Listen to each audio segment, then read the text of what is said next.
Hi everyone, this is Carnivore Ron. I just wanted to remind you this video is not medical or dietary advice. It's merely me being a witness as to what has happened to me on this diet. This applies to me and me alone. If you can benefit from this, which I hope you do, it will lead you to think about your own life and your own situation and whether what you're doing is good for you or not. But this is not, I'm not telling you what to do. I am telling you what I am doing.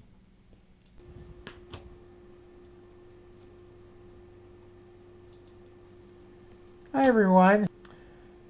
You see me here picking up the garbage cans. That's something that I couldn't do a year ago well, I could do it with a cane and in a lot of pain, and it would take me maybe twice as long as what it is taking me here. Anyway, I had a childhood event that I remembered this morning when I woke up. I don't know if I brought it back in a dream or just how, but it relates to, believe it or not, an event that would happen some 60 some years later, which is I'm going to relate this to how this may have in some minor way led me to carnivore.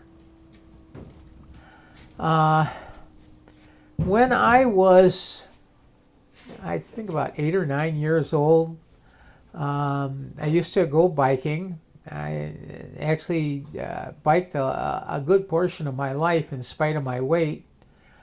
I always enjoyed it.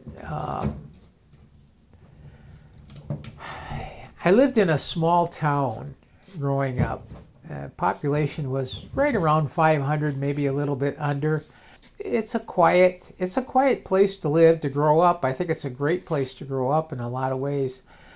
But I was the fat kid, and I had other children my age that I thought were friends. And one time we were there, actually I didn't realize, but they had planned a joke on me.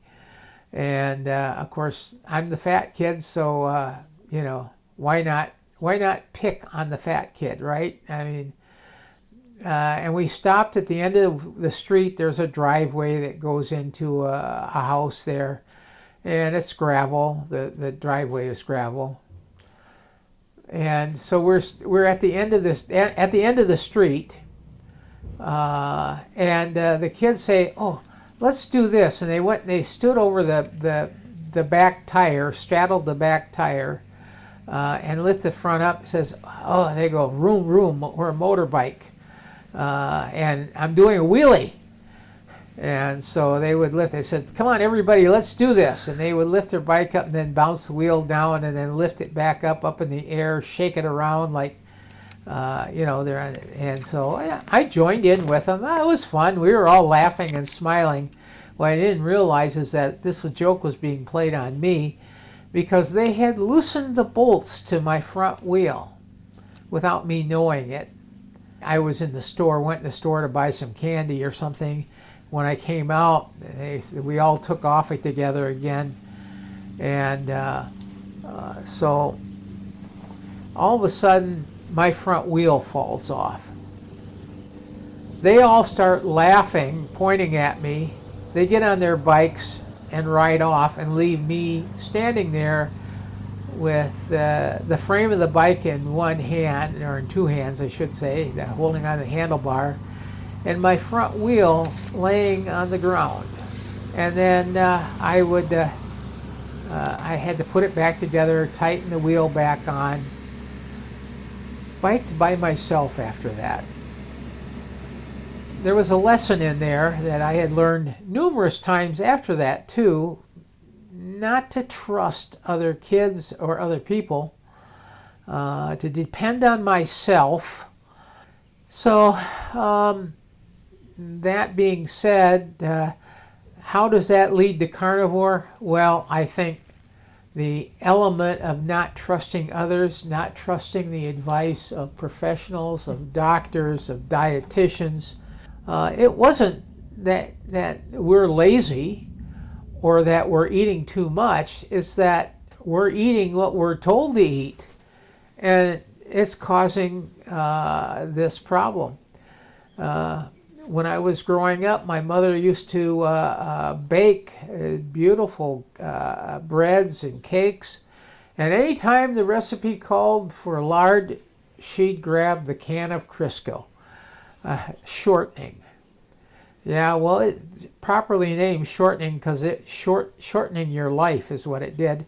She ended up dying of cancer in spite of all this abuse by society and culture. I decided to leave something of beauty behind. I'm going to play for you a piece of music. It's called a Nocturne.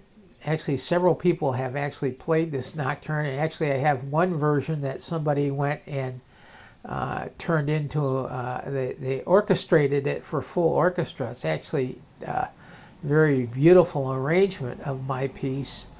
But for those of you who don't know what a Nocturne is, it's usually written for piano, and it's intended, it comes from the term nocturnal, or nighttime. It's intended to be a piece to be played at, say, a gathering or a party in the evening at someone's home, but that's what a nocturne is. Hope that you enjoy it. It's something of beauty that I want to leave behind. You guys just have a great day, and I will sit here and enjoy the flowers. I hope you enjoy watching them while my piece of music gets played.